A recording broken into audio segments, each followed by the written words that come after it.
Hey, everybody, it's the Sabo Ross Experiment. And in this episode, we're talking about new trends in Hollywood, what's left for the 2025 season, what new films are coming out, what actors are up to, and we really get into what Brad Pitt's up to next and Quentin Tarantino. Hey, so I wanted to talk about what's trending in Hollywood right now, and we're talking in movies, that is. Okay, trends in current movies in theaters or theater and streaming? This could be theater and streaming. I've got a few projects I wanted to throw at you. Okay. To see if you know anything about them or what you think. Because the number one, this one, a great actor, Daniel Day-Lewis. Yes, he had retired and supposedly has been in one movie. The first time, like 7 or 8 years, he's acted in a film. That's true. He is making his comeback in what they're calling Anemone. Anemone? I have no idea how to pronounce that. What's crazy, I think you just nailed 8 years off screen. His son is going to direct it. That's what pulled him out of retirement. Yes. Is his kid. That makes a bit more sense now, doesn't it? I think it's set to premiere at 2025 New York Film Festival. Now, I don't know when that is. I think it's this fall. Okay. I think it's within the next 2 months it's premiering, and then it's set for a theatrical release this fall, probably December, qualifying it for Oscars. It's got to be. I mean, can you imagine Daniel Day-Lewis making a return? Wow. A lot of different directors have tried to pull him out of retirement, not the least of which is Martin Scorsese. Yeah. Who he did Gangs of New York with. I think he was also trying to be pulled out by Paul Thomas Anderson, who used him in There Will Be Blood, that netted him an Oscar. Oh, man, what a movie that was. Oh, I love that movie so much. You know, it's so relevant even today. Yes, it is. We're just going to suck that oil. We're just going to suck it out off your property. I don't need it. Was great, though. You know what I didn't catch?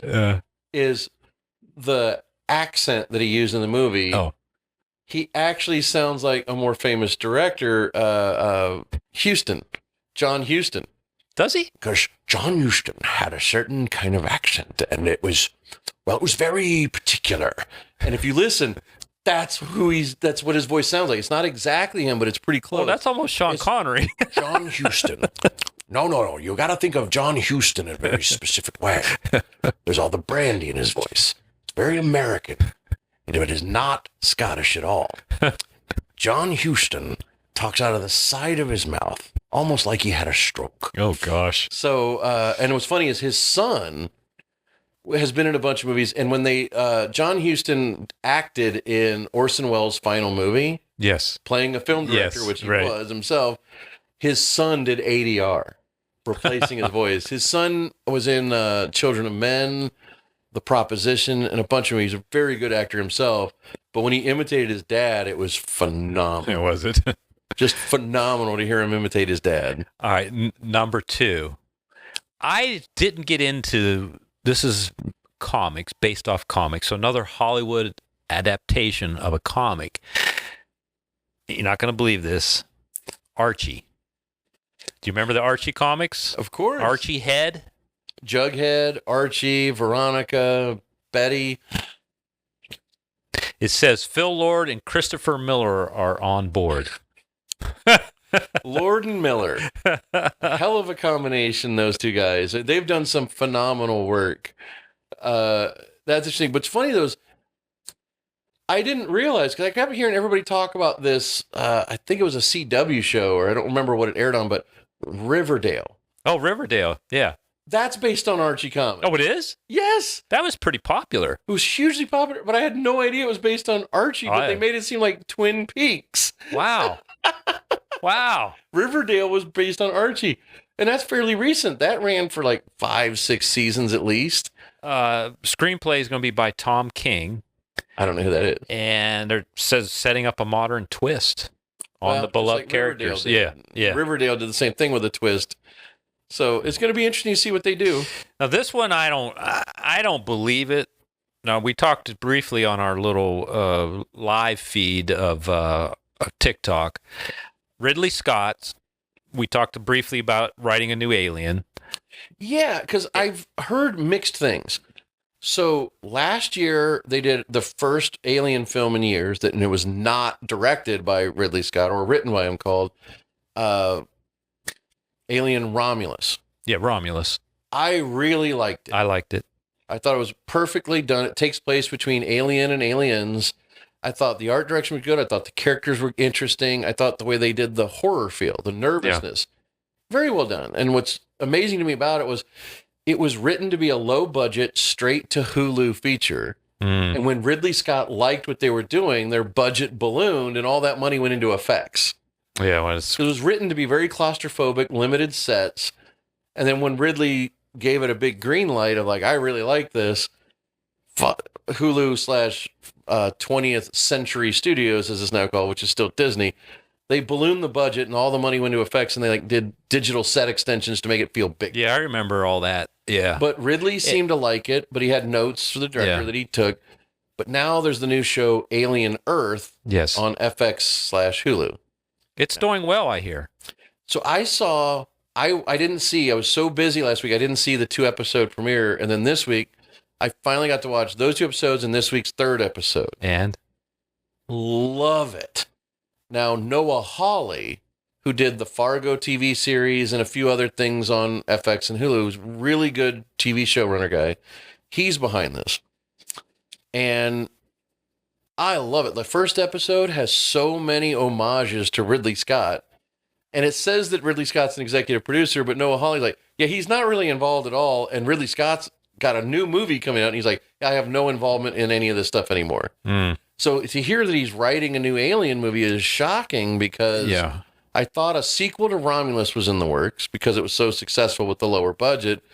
And I thought I read something recently where Ridley said, I have no interest in doing another Alien movie whatsoever. Well, I thought I had read that as well. I didn't think he had any interest, because the second thing that's out there, and I don't know why you would do this, is Gladiator 3. Why would he waste his time? Gladiator 2 was so bad. Yeah. I just can't. Oh, it reminded me of those crappy, like, Son of Godzilla, like it was so bad it was making fun of itself thing. Yeah. And the thing is, I have one friend that thinks Ridley Scott has completely lost, is not a good director anymore. I don't agree with that at all.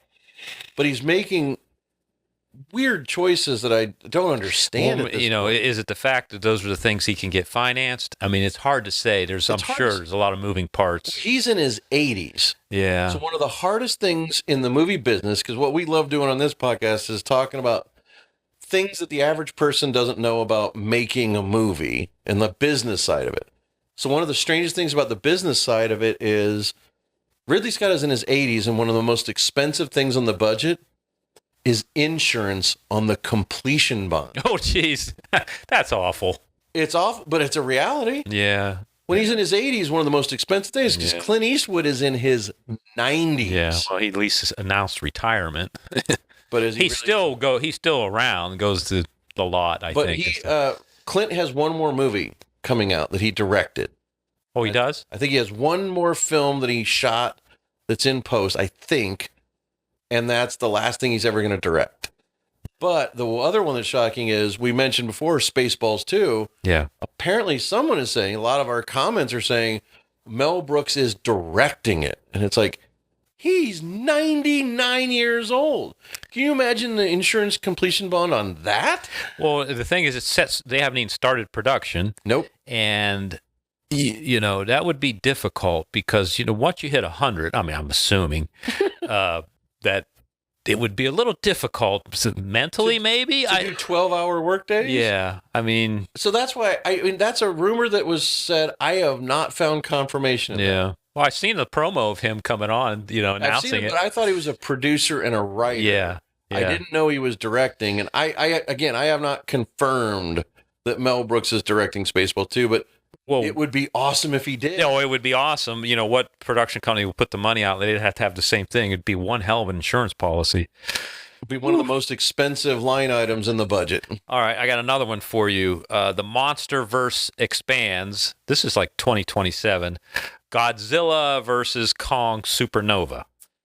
Any? They're doing another one? It seems like that's a guaranteed certain amount of money. I think that, and I don't think that they cost a lot. I would disagree. I think the amount of CGI work and the quality of the CGI work is so high. Yeah, but I think with technology, Price should be maybe dropping. But yeah. again, the MonsterVerse. I was so disappointed in the Apple Plus series that they did with Kurt Russell and his son playing the same character in 2 time periods. Not familiar with that. Oh, it was such a great setup, but it was ultimately the show is disappointing. Kurt Russell's awesome in it. His son Wyatt Russell's really good in it. But they're focused too much on people and not enough on monsters. And the lore that they added there was just I think it was called Monarch or Monster or something. I can't remember what the name of the show was anymore because I ultimately forgot it like 15 minutes after finishing it. But Oh, that's not a great sign for movies. No, it's not. It's not a good sign. All right, this one sounds very interesting. Christopher Nolan doing the Odyssey. Okay, I saw the teaser trailer. Oh, is there a teaser trailer? It was a few weeks ago on Fantastic Four. They had the teaser trailer for it. First up, I have never seen a version of the straight up adaptation of Homer's The Odyssey. And to know that Christopher Nolan is doing it has me very excited. You have Tom Holland and Matt Damon. It's going to be epic. I mean, it's Christopher Nolan, and he's shooting it entirely in IMAX. Yeah, 70 millimeter. It's The Odyssey. Yeah. I've always wanted to see a great film adaptation. It's never been properly done. They say that this will be his most expensive film to date. I think that's going to be true of And every he can movie get he away. makes. He can get away with it. Yeah. It's set for July 2026 release. Yes, 1 year from So now. I mean, that's you're going to start seeing a lot of trailers, I would imagine. I think at Christmas we're going to see the first real trailer, not a teaser. Yeah. So again, let's break this down for people who don't understand. Yeah. Very early on, the first trailer is called a teaser Mm-hmm. and generally doesn't show a lot of story. It's just about images, setting a tone, and announcing a movie. Yeah. Then the first trailer is called Trailer A. And then right before the movie comes out, they do a Trailer B.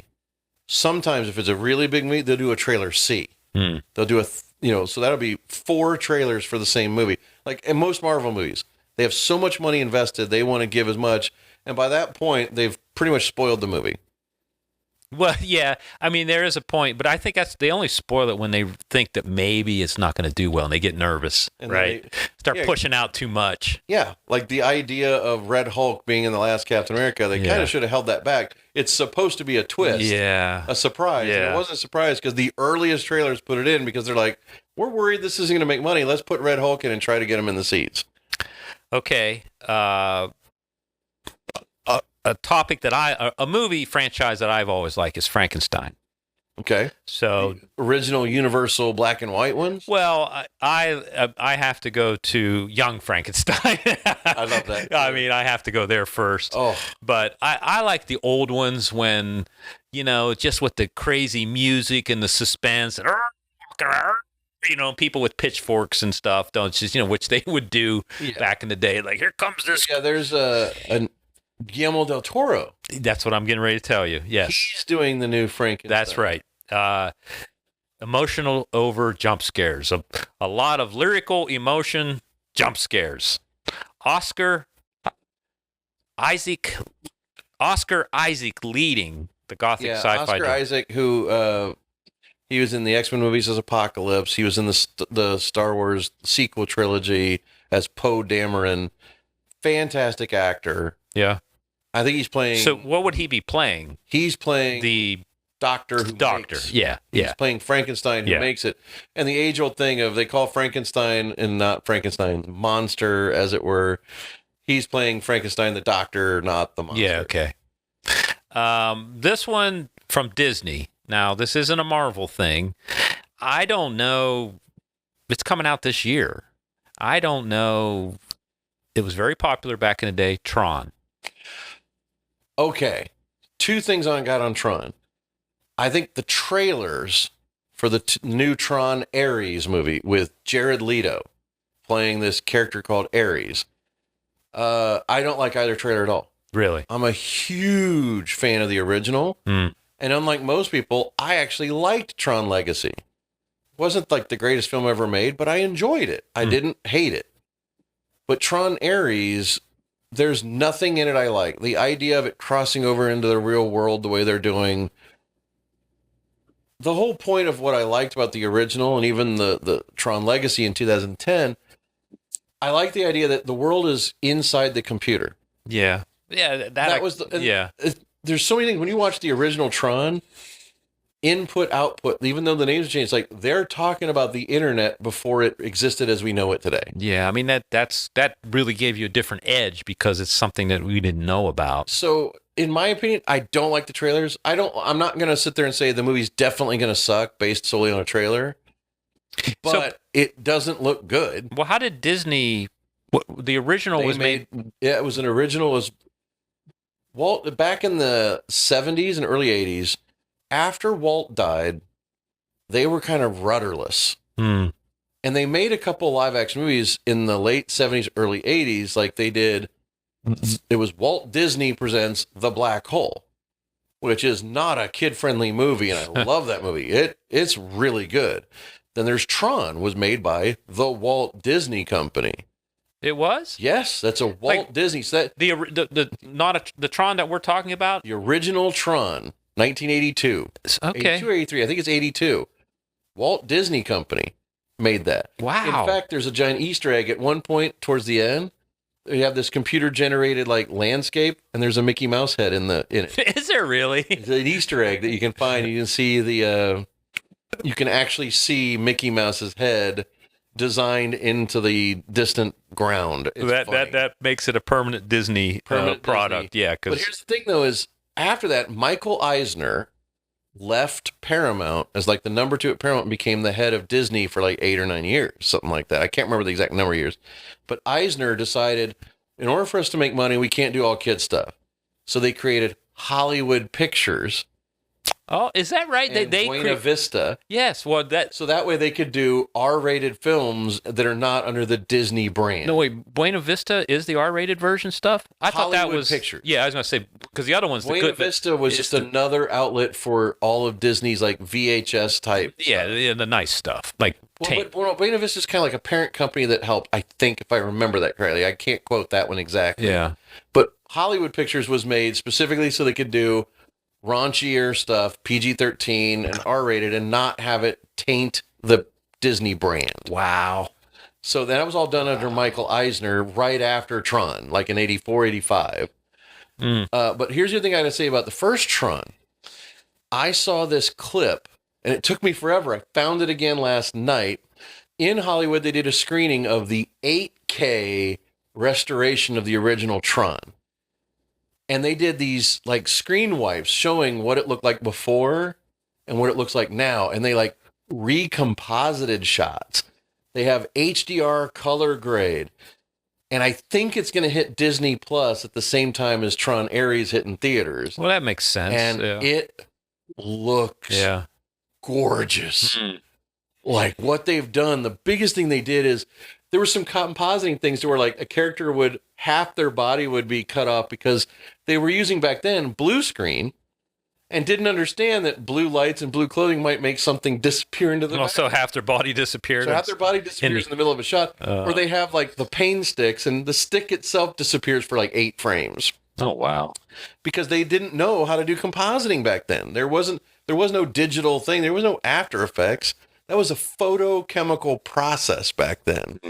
So recompositing that stuff today, then having the colorist regrade the film with modern tools, I cannot wait. Okay. And they're going to remix it in Dolby Atmos. And so it's like the redo of the original Tron. Well, the sounds were great. Yeah. I love the original Tron so much. It's not only sentimental, it was a more powerful metaphor story. And it's only an hour and 40 minutes long. That felt like a 2-hour movie. All right. I got another one, a 1984 cult classic that has already been remade, coming out. That's not, it uses the word Avenger. The Toxic Avenger. Toxic Avenger. Peter Peter Dinklage. Dinklage is the star. Have you seen anything about it? I've seen photos, but I have not seen a trailer. So the one thing about this, if you're into blood and gore, this is going to give it to you. Yeah, it's the whole thing is the Toxic Avenger, and the whole series was done originally by Lloyd Kaufman and Troma Pictures. And their whole business was VHS and eventually DVD sales. That's where they made their money. Is they didn't get a lot of theatrical releases. Uh-huh. They weren't in the multiplex, but certain bigger cities would have a small screen that would play it. They made all their money from people renting VHS at Blockbuster. So they would be more low budget films, right? Very low budget, Because schlocky. This looks low budget. I think it's made to look that way. Yeah. I mean, it'd be like a blood effect that we might do on our horror film. Yeah, something we do. Yeah. But I think some people think it sucks already. I'm not sure why, but made to suck in a way. That's what I thought, It looks interesting to me. I think, he goes from this, he has a son. I've never saw the original, so I don't know how close it follows, being a remake, probably the same. But I like Peter. I mean, I don't think he can do any wrong. Peter Dinklage is phenomenal in virtually everything he does. Like, my favorite thing he ever did was both versions of Death at a Funeral. And the original British one I love the absolute best. So I just found out that it's got a 92% Rotten Tomatoes rating. I didn't know that. Toxic Avenger. Yes. And August 29th release. That's phenomenal. I love that. Yeah. Now, this one caught me because I was trying to figure this out. A buzzworthy NSFW. Not safe for work. Liquid death commercial. Nice. So, if you want gore and fun, it's probably going to be a hit. Yeah, I mean, those kind of movies, everybody gets into nostalgia at some point, and it's like that Toxic Avenger and the Troma movies were a staple for so long, and they've been gone they've been out of vogue for like 10 or 12 years. So everything is cyclical. Everything that's bad becomes good, and everything good becomes bad, and everything just goes in that circle forever. Well, to add to that, so believe it or not, I think it's this weekend. It's a homage maybe to the Terminator or to the end of the world. Afterburn. You know what Afterburn? I think it comes out today. Oh. And this is a high stakes. Again, the world ends. This time it ends by solar flare. And then you have, survivors and this and that. This has more like a Red Dawn, or not Red Dawn, post-apocalyptic. What's the lady that played that one character where she kills all the zombies all the time, like in Las Vegas? Raccoon City thing. Talking about Resident Evil? Yeah, Resident Evil. That kind of setting that kind of. So Dave Bautista, the former wrestler, is in this. Yeah, he's the star. Nice. And he played this character sort of like this before in another movie where it was post-apocalyptic. I can't think of the name of it, but he brings that kind of like a little bit of humor to the character. But it says here it's high-octane missions. Survival is never guaranteed. Adrenaline charged intensity that made Edge of Tomorrow unforgettable. So it's the same. So Afterburn. Let's see how it does. It's so hard because it's like movie theaters are so slow these days. And I hate it because going into a movie theater and seeing a movie in that environment, that's my religion. Yeah. And the theater is my church. Yeah, I know. And that's why kids with their phones really irritate me in that, because it's like, this is not the place for that. Right. It's like church. Like, you shouldn't be texting in the middle of a church. Or it's like, I know. That's how I feel about a movie. Oh, gosh. I don't do that in a church. See, that's exactly what I'm saying. Yeah. That's how I feel when you're in a movie theater. If I see that phone come out, it's like, you're doing trailers? Fine. Not going to fight it. Mm. But the second that movie truly starts, once you're done with that IMAX countdown, turn your goddamn phone off. Okay, this leads us to, I think, one of our topics we want to elaborate on a little bit is Quentin Tarantino's post Once Upon a Time in Hollywood. Yes. So something really weird was announced not too long ago, and they're in the middle of principal photography right now. Mm. is a sequel to Once Upon a Time in Hollywood. But here's the weird part. No Leonardo DiCaprio. It's a sequel just on Brad Pitt's character from that. Cliff Booth. And it's directed by David Fincher, who did Seven and Fight Club and all of that other stuff. He's directing it. He is really good friends with Brad Pitt since they did Seven 30 years ago in 95. And he's friends with Quentin Tarantino, and Brad Pitt's friend with him. So it's the perfect trio for this. And there's confirmation that Timothy Olyphant does appear in the film. He said that on Conan O'Brien recently. Like, he's not supposed to say that. He let it out during one of his podcast interviews with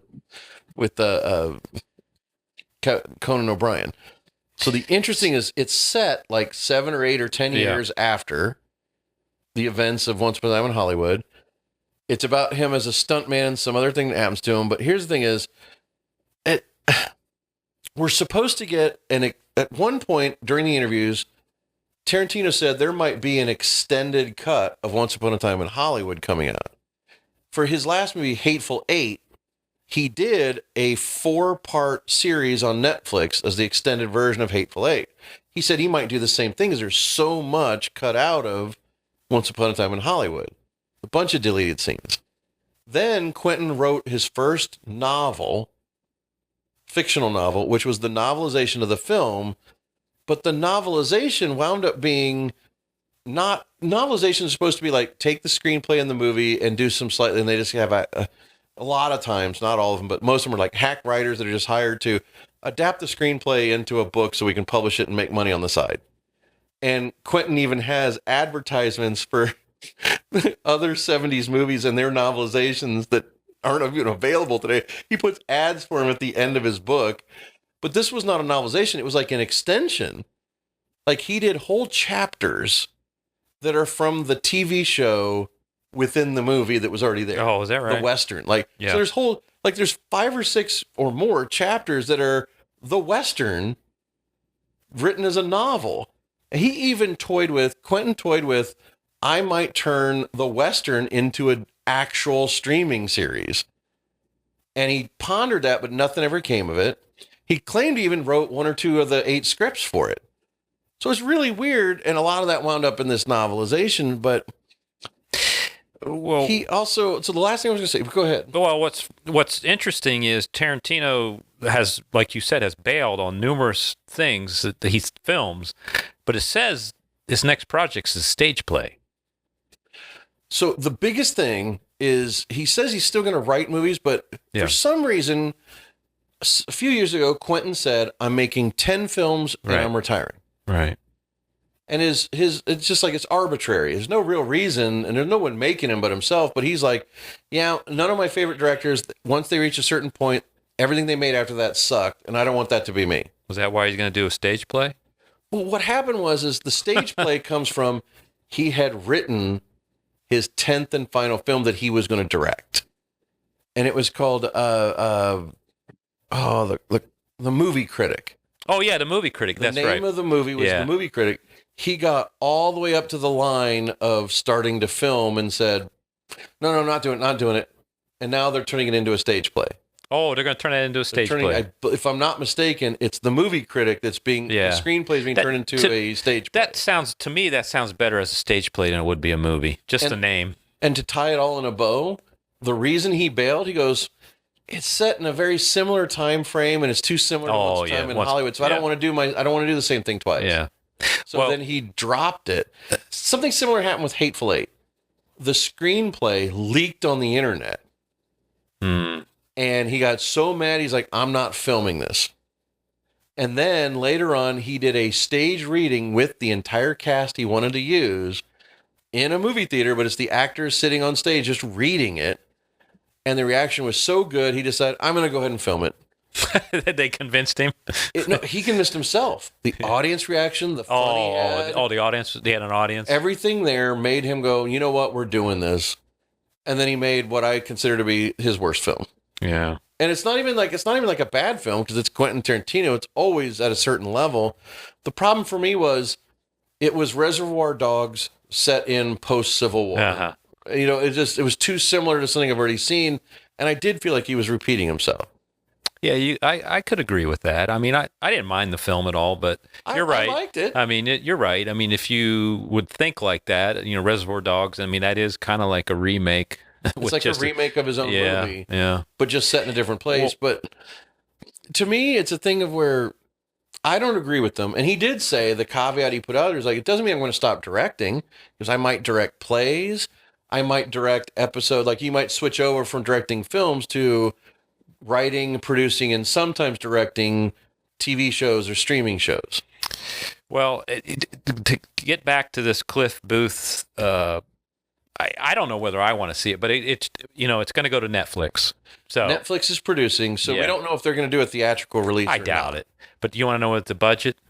No, I don't know. It'll be his biggest budget ever. $200 million Netflix is putting into this. Holy cow! Well, the thing is, $200 million. Netflix has been in bed with David Fincher since their first self-produced thing. The first series they made was the Kevin Spacey series, House of Cards, which Fincher was producer and director of. Okay. Yeah, so they're banking on it, but I mean, he's pretty much exclusive with them. But did you see Fincher's last movie that was a Netflix exclusive? No. I don't know if I did or not. Was it The Hitman? No, not The Hitman. God, I gotta look it up. Well, the thing is, though, what do you need $200 million to make this film? I mean, I just think that's silly, because it's just not enough. Sure, it's set in it's a time period piece, but besides Brad Pitt's salary, I think you're foolish to spend that kind of money on that film. But that's Netflix; they can make their money on anything. So yeah. His last two feature films, Fincher's last two feature films were Mank in 2020, about the writing of Citizen Kane, and The Killer in 2023. The Killer, which I loved, stars Michael Fassbender as an assassin with a little bit of OCD. And both of those had no theatrical release that I know of. I don't even think Mank got there. I think it went straight to Netflix. Fincher is all in with them. And also, other news with him and Netflix, he did a new series, or not new, he did a series a few years ago called Mindhunter, about the beginning of the psychological killer, the serial killer profilers at the FBI starting in the early 80s. It did one season, was insanely expensive, and Netflix killed it. They were like, no second season, this was too pricey and we didn't get the reward. But it was so beloved after the fact, they're talking about doing 1, 2, or 3 2-hour Mindhunter movies for Netflix to finish the story. Oh, jeez. So I loved Mindhunter. It was David Fincher doing very David Fincher type stuff, and it was fantastic. Like, I love the story of, think about 1980. I mean, I was only a kid, but psychology was not as well understood as it is today, especially about somebody like a serial killer. We didn't even have a name for serial killers until the 60s and 70s. That really wasn't a name we used in society. Yeah, what do we call them? Psychos? We just call them a killer. Like, they didn't have a nickname, like a designation like serial killer. That's something that came from these FBI profilers that would go to jails and prisons and interview these killers and create psych profiles. And these killers would give you advice on others, which spawned the book Red Dragon and Silence of the Lambs. Yeah, I see. That's all based on, the characters in those books are based on the real life people that they based Mindhunter on. So it's all in a big circle. I got another couple things on end of the year. So, we've talked a lot about Predator Badlands, so we're looking forward to that. We like to talk about horror a little bit. They're doing another Conjuring, Last Rites. I love that whole series of The Conjuring. What I like in horror, I like supernatural horror. I like it when there's good versus evil, there's demons and angels, and I love that stuff. My favorite kind of horror is that. I'm not as big a fan of the big slasher movies. Well, so the guy that played the original Gladiator, Russell Crowe. Did you see the film he did where he's the priest? Yes. Yeah. I'd say that was a good film. I mean, I thought he did fantastic. And in the very end, where he does his what do you call it when you get them out of the body or whatever. An exorcism. Exorcism. Matter of fact, wasn't it called something like Exorcism? The or something? Exorcism of something. Yeah. Yeah. I thought that was great. I love those kind of films. So let's get on to what apparently everybody likes us talking about is let's talk about some more Marvel film MCU history. All right. So I've got something big to talk about. I wanted to talk about the big differentiation between Marvel Entertainment and Marvel Studios. And since people were so up in arms about the Amy Pascal story, let's talk about two people that had a serious effect, some of it positive, some of it negative, on Marvel movies. So first, to go back in history, you had Marvel Comics was its own company that had struggles up and down throughout the years. At some point, some perfume guy owned the company, and all these people had different ideas of how to make money with comics, and it just went all over the place. And they had licensed their characters out. Like they did in the 70s, they had the CBS show, The Incredible Hulk, and that was hugely successful, but it had nothing to do with the comics, other than the guy was green and gamma radiation. That's it. Everything else was separated. And eventually, towards the end, when they were doing 2-hour movies, they added Daredevil, they added Thor, and it was so poorly done and awful. But that made certain companies feel like we have the rights to make a live-action version of this Marvel character. Which Marvel character? Like a comic book character like Thor or Daredevil. Okay, or Wolverine. Or Wolverine, which the X-Men had a complicated licensing thing. And I think I've talked about this once before. The biggest problem was the X-Men licenses were all over the place. Yeah. As was Spider-Man. And one of the things that happened, though, is in the late 90s, because you'd had in the late 80s and through the 90s, DC had a lot of success with the Batman movies. The Michael Keaton ones, the Val Kilmer, George Clooney. They were good. Yeah. And they did very well financially. And everybody's like, well, why don't Marvel? Why aren't you doing this? You have better characters. A lot of people's opinion. So what happened was you had a guy that worked there named Avi Arad.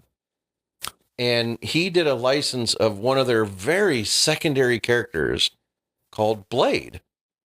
And New Line Cinema, before they got bought by Warner Brothers, produced in 1998 the first time you ever saw the red Marvel logo on a movie theater screen was for Blade in 1998.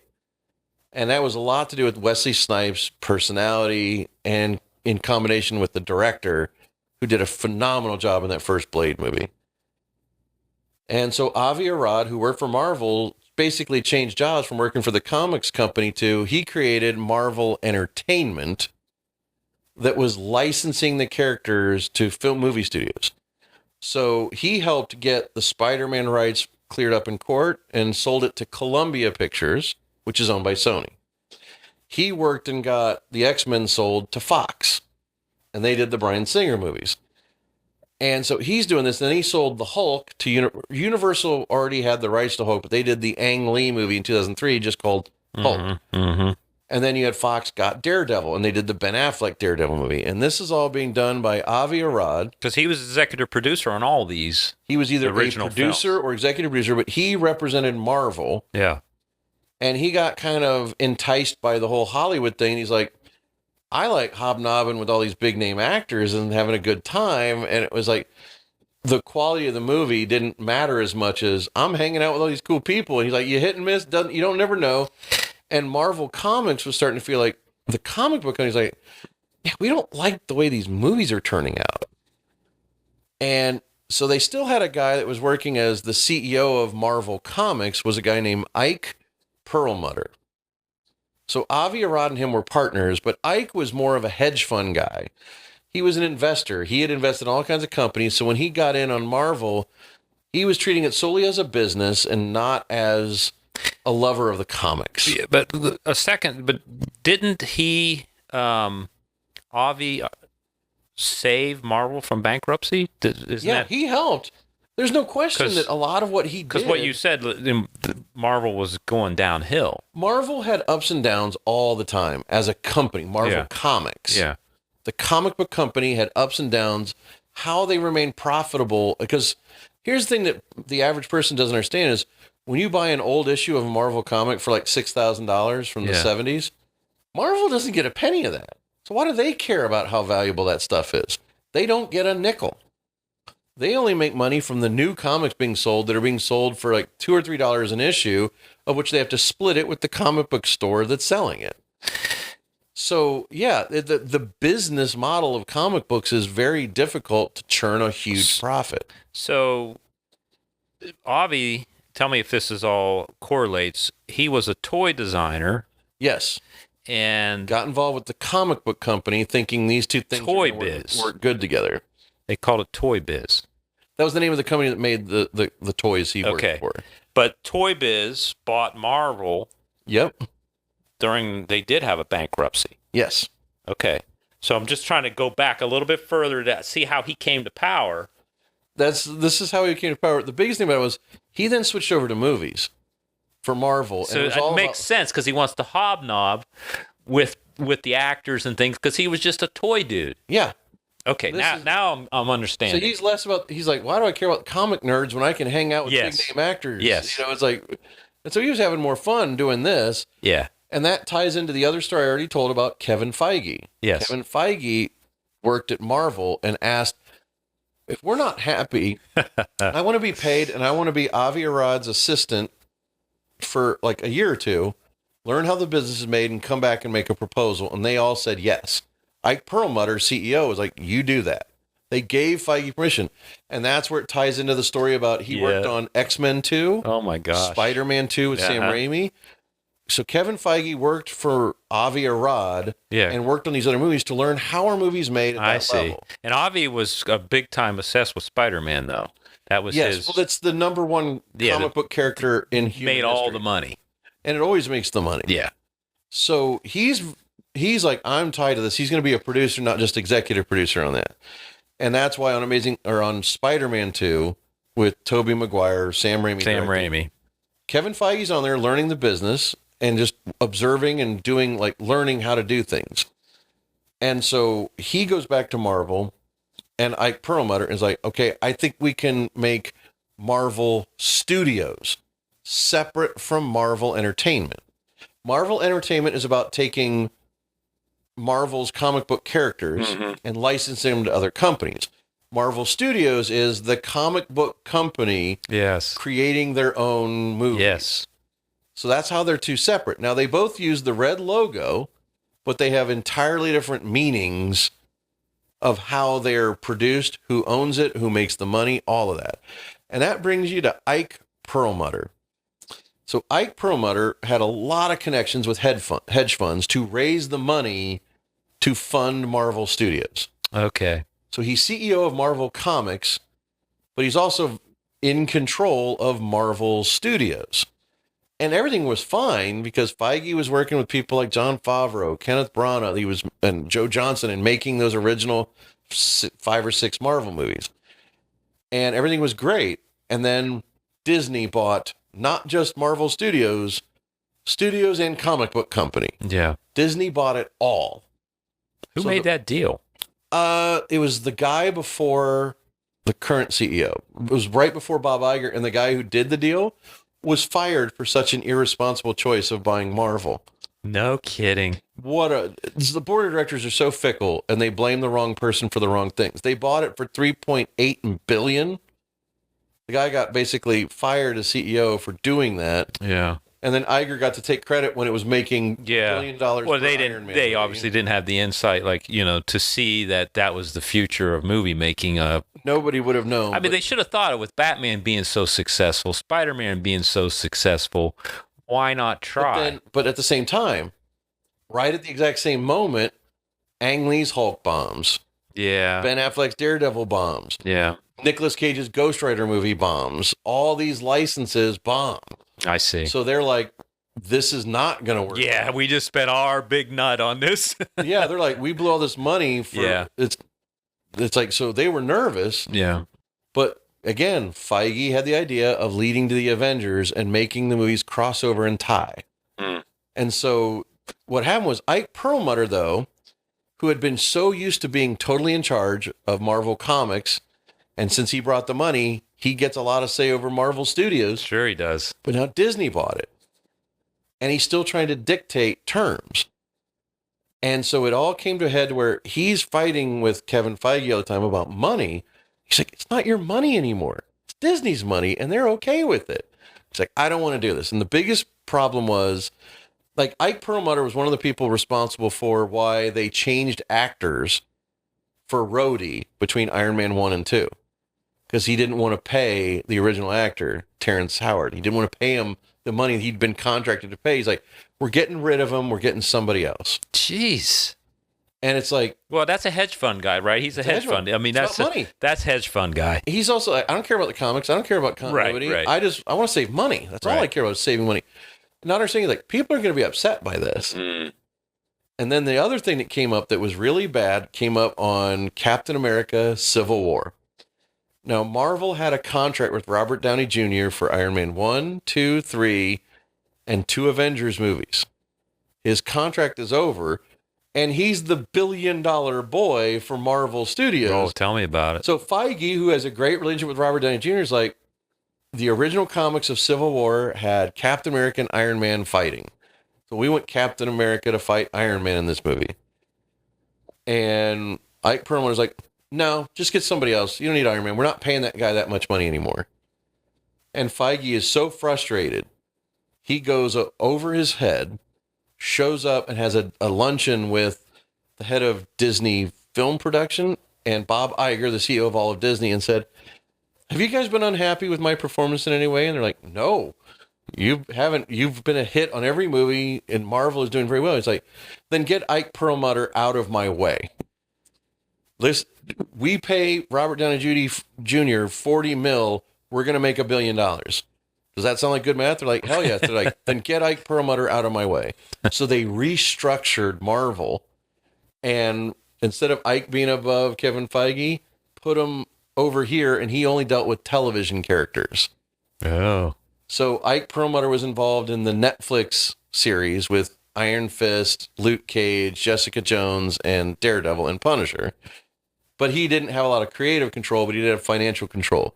And that's one of the reasons why Feige would never let those characters cross over, because he would have to deal with this guy he didn't like anymore. Same thing with Agents of S.H.I.E.L.D., Agent Carter, and the Inhumans. Ike Perlmutter was in charge of that. And Kevin's like, then I'm not touching any of these things because I don't want to deal with this guy anymore. Interesting. Yeah, most of that stuff didn't do very well. It all bombed. And then once they reached a certain point, contractually, they were able to get rid of Ike Perlmutter. They basically retired him out of the company.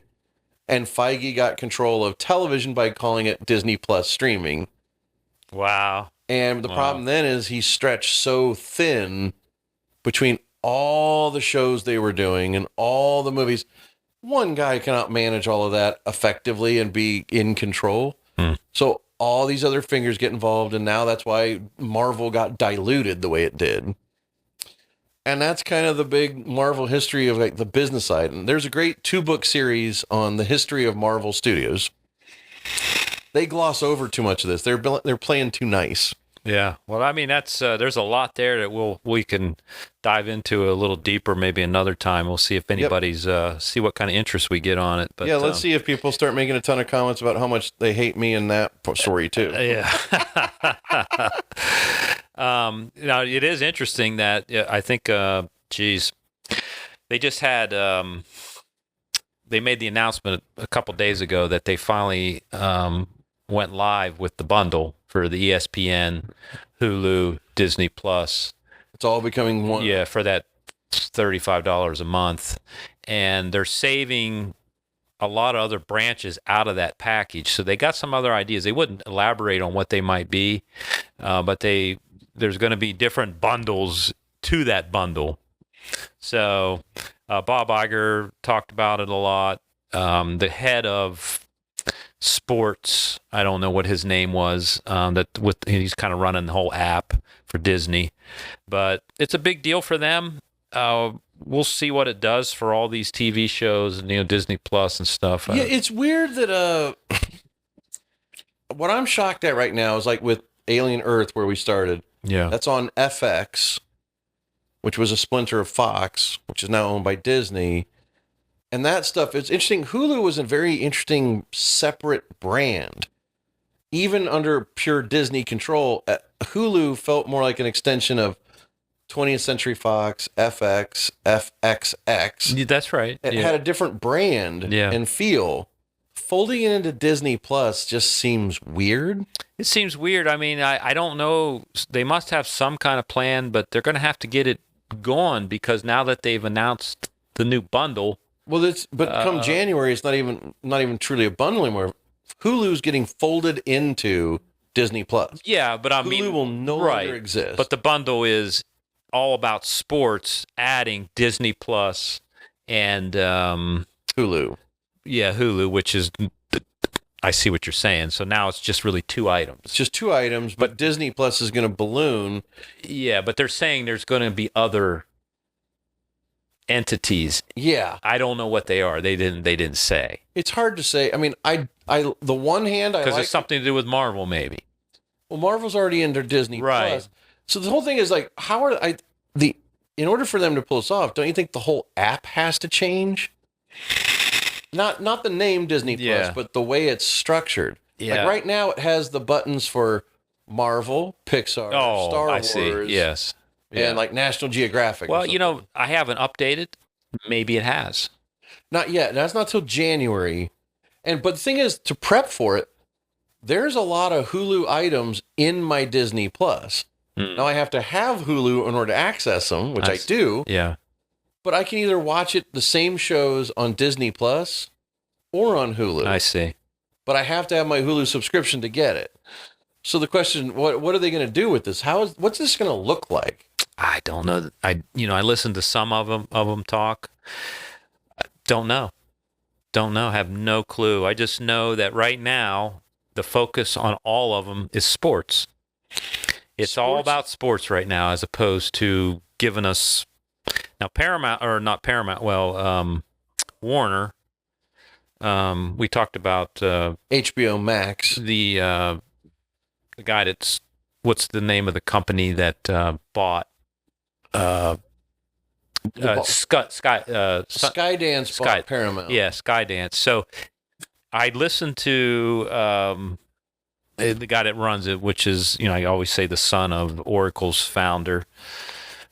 He says, because they were worried that they were going to drop all these good shows on Paramount Plus and stuff. Yeah, David Ellison. Yeah, Ellison, who runs Skydance. He confirmed they are going to up their tentpole movies. They're going to make more than they do now for Warner Brothers. And that's Paramount. Sorry. Yeah. Now it's Paramount. Yeah. Warner Brothers sold parts of it. Yes. To Skydance. And the shows that we like on Paramount, they're going to continue them. They're not going to cut them. That was a big fear. They're coming out swinging. I mean, they just made a deal for what's the fighting MMA or a movie? Yeah. So they made a deal with MMA for fight stuff, live fights. And the guy that runs that, he's a big showman. So, I mean, they made a big deal in the billions, I think, for the rights to that. And then they're going to increase their movie production. It's hard to believe. I think it's a good thing to see movie production increase. The weird thing about streaming today is they keep rotating their catalogs. They're only licensing movies and shows for 1 or 2 years. And then when it ends, you could be in the middle of a series and then can't see it, or have to get a subscription to somewhere else to see either. Right. Like Netflix comes in. Because the thing that got me was when I first signed up for Paramount Plus, I was all excited because I had all 7 seasons of Family Ties. No commercials, and I loved it. Now they only have 3 seasons. Yeah. And I can't see the rest. So the main episodes I want to watch are not there anymore. Right. And I have to go somewhere else to watch them. The only place I can watch them has commercials, which I'm not going to sit through. So it's kind of like, so that's happening. There's also like movies. Oh, there's this movie I want to see. It was on Netflix, but Netflix didn't pay the license for the next year. So it went away. Now no one has it. And it's like, well, that's why there's a comeback, a little one. It's just a little bump, but physical media is making a kind of comeback. So Blu-rays and 4K Blu-rays. Now, if you notice, there was one store that used to be half the store was Blu-rays and DVDs. What was it? Best Buy. Yeah, true. But you know who has not shrunk that section? No. Walmart. Oh, really? Walmart is still selling regular media DVDs every day. Because they're the only ones doing it. You go into a Best Buy today, the Blu-ray section is a cardboard box of new releases in one part of the store, and that's it. But you're not going to believe what Best Buy is doing. They are going to, they partner with IKEA, and they're going to open up in every Best Buy the IKEA kitchen displays and stuff like that, and they're going to have an IKEA employee in the Best Buys. Oh, my God. Yeah. Do you want to hear something shocking? My first time ever setting foot in any IKEA was like 4 months ago. Oh, really? Even though we have, wow. We've had one in Columbus for like 3 years. Yeah, now. we just haven't been in the market for furniture or something that you I don't might. know what my deal was. I just had never set foot. Oh my! You had to be like a miracle. Like, whoa! You know what was fun? It's now my go-to. Like when I'm driving home from Cleveland or a shoot from anywhere north, I stop there. And you know what it's for? You don't get something to eat there, do you? Oh, okay. Yeah, to walk the walk the whole path. Yeah. I used to do it all the time. My legs stretched. It's like in wintertime, better than a gym. Yeah. You walk around there. But I love their displays. I love their products. I think IKEA is fantastic. Yeah. Well, that's what they're doing. I think IKEA should sponsor this podcast. Yeah, we could use some IKEA. We could use some IKEA stuff in here, I think. Yeah, we could do that. We're happy to display that stuff. Especially their lighting. Matter of fact, you can't see them here, but those are from IKEA.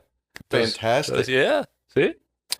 But, so yeah, it's like, but seeing all of this culminating, like, to see Best Buy and those changes in the industry, it's like physical media still has value because if you own the disc, no one can take it away from you. Yeah, they don't like that. You could do things to where there's services like Fandango and even your Amazon Prime account. You could buy a movie, a digital copy that you own, but at some point they could just take it away if they felt like it, even though you bought it. Yeah, that's right.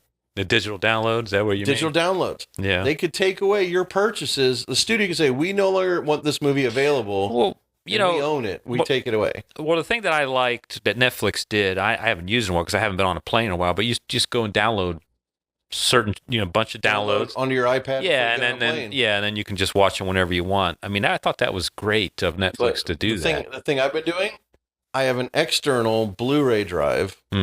And I have slowly been ripping my entire catalog of Blu-rays. I see. I've been ripping them because the audio is uncompressed on a Blu-ray. All streaming has compressed audio, especially Dolby Atmos is highly compressed. You get your 7 channels, but they're very compressed. Blu-ray, crystal clear, uncompressed audio on every channel. I remember that. And that's why I used to, when I had my Bose 7-in-1 system or whatever, and we used to I cranked that thing. I love watching movies on Blu-ray when I had my sound system. Yep. I mean, I don't do that anymore. I do the thing now where there's on the back of the TV, one of your HDMI ports will say ARC, A-R-C, or E-ARC for enhanced. Oh. ARC stands for Audio Return Channel. So on your receiver, you'll have one HDMI port that says E-ARC. Your TV will say E-ARC. And what happens is it sends the audio. So HDMI usually it's called an HDMI input, meaning you're feeding it video and audio. But the ARC means that sending the audio back to the receiver. Nice. So now, okay, so that's how you get all that. That's how you get Dolby Atmos from Netflix, because Netflix is on your TV. I've been trying to figure that out because I was like, I can't get the sound that I want. Finding out about an E-ARC is the only way you can get Atmos. So your TV needs an ERC. Your TV needs an HDMI port that says E-ARC, and your receiver has to say E-ARC. Okay, there's something for all you. There's some good information from Ross right here. Take it from someone who beat his head against the wall and was so frustrated that I couldn't get the Atmos surround sound out of my streaming shows. Yes. And when I finally figured it out, I had to upgrade my receiver. Well, I was going to say, then I can do what I used to do. Yep. I can get it all back together. Get it all back together. Ooh, Christmas gifts. There it is. All right. So that's my advice for the home theater nuts. Whereas, again, as I've said a million times, like watching movies, especially going to a movie theater, that's my religion, and the theater itself is my church. Yeah. And so I've got my own little home cathedral with my surround sound and my big TV. Yeah. Because I mean, I don't have kids. Yeah. And I don't have any other major responsibilities. So it's like I can put my money into this thing that means so much to me. Mm. Well, I think that wraps it up for today. That wraps it up for today. We've had a great time. I mean, we love doing this podcast. It's just so amazing that we get to do this. We're just doing this for fun, but apparently people like it. So we're going to keep doing this. Alrighty, well, that's it till next time. We'll see you again from the Sabo Ross Experiment.